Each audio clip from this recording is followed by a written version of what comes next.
Cointegration is a statistical property of a collection of time series variables. First, all of the series must be integrated of order 1. Next, if a linear combination of this collection is integrated of order 0, then the collection is said to be co-integrated. Formally, if for each integrated of order 1, and there exist coefficients a, b, c such that x plus by plus cz is integrated of order 0, then x, y, and z are co-integrated. Cointegration has become an important property in contemporary time series analysis. Time series often have trends, either deterministic or stochastic. In an influential paper, Charles Nelson and Charles Plosser provided statistical evidence that many U.S. macroeconomic time series have stochastic trends. These are also called unit root processes, or processes integrated of order 1, I. They also show that unit root processes have non-standard statistical properties, so that conventional econometric theory methods do not apply to them. Introduction. If two or more series are individually integrated but some linear combination of them has a lower order of integration, then the series are said to be co-integrated. A common example is where the individual series are first-order integrated, but some vector of coefficients exists to form a stationary linear combination of them. For instance, a stock market index and the price of its associated futures contract move through time, each roughly following a random walk. Testing the hypothesis that there is a statistically significant connection between the futures price and the spot price could now be done by testing for the existence of a co-integrated combination of the two series. History using the R2 statistic to assess the adequacy of regressions gives substantially misleading results for time series with trends. Before the 1980s, many economists used linear regressions on non-stationary time series data, which Nobel laureate Clive Granger and Paul Newbold showed to be a dangerous approach that could produce spurious correlation,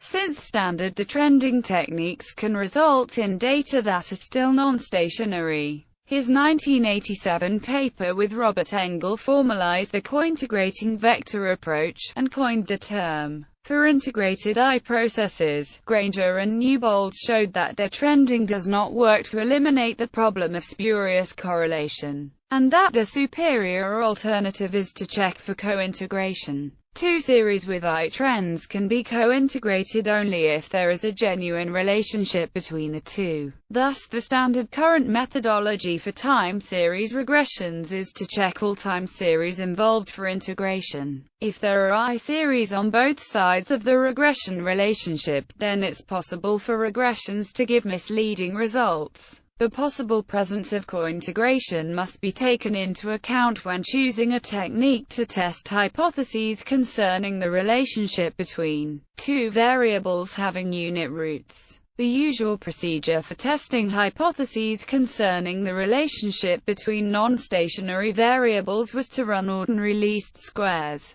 regressions on data which had been differenced. This method is biased if the non-stationary variables are co-integrated. For example, regressing the consumption series for any country against the GNP for a randomly selected dissimilar country might give a high R-squared relationship. This is called spurious regression. To be more mathematically precise, two integrated I series which are statistically independent may nonetheless show a significant correlation. This phenomenon is called spurious correlation tests. The three main methods for testing for cointegration are Engel-Granger two-step method. If an co-integrated, a linear combination of them must be stationary. In other words, where is stationary? If we knew, we could just test it for stationary T with something like a Dickey-Fuller test, Phillips-Perron test, and be done. But because we don't know, we must estimate this first, generally by using ordinary least squares, and then run our stationary t-test on the estimated series, often denoted.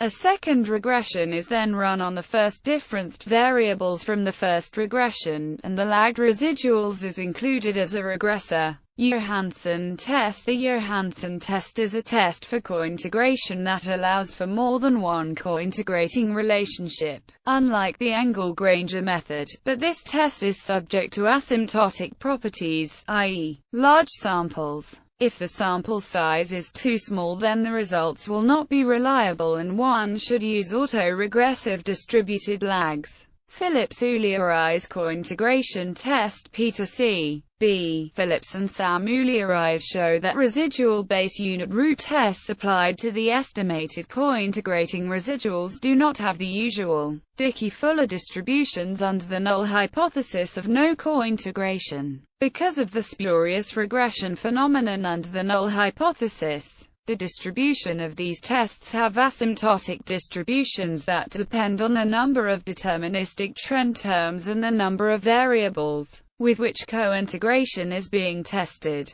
These distributions are known as Phillips-Ulliarise distributions, and critical values have been tabulated. In finite samples, a superior alternative to the use of these asymptotic critical value is to generate critical values from simulations. Multi-cointegration. In practice, cointegration is often used for 2I series, but it is more generally applicable and can be used for variables integrated of higher order. Multi-cointegration extends the cointegration technique beyond two variables, and occasionally to variables integrated at different orders. Variable shifts in long-time series tests for cointegration assume that the cointegrating vector is constant during the period of study. In reality, it is possible that the long-run relationship between the underlying variables change. The reason for this might be technological progress, economic crises, changes in the people's preferences and behavior accordingly, policy or regime alteration, and organizational or institutional developments. This is especially likely to be the case if the sample period is long. To take this issue into account, tests have been introduced for cointegration with one unknown structural break, and tests for cointegration with two unknown breaks are also available.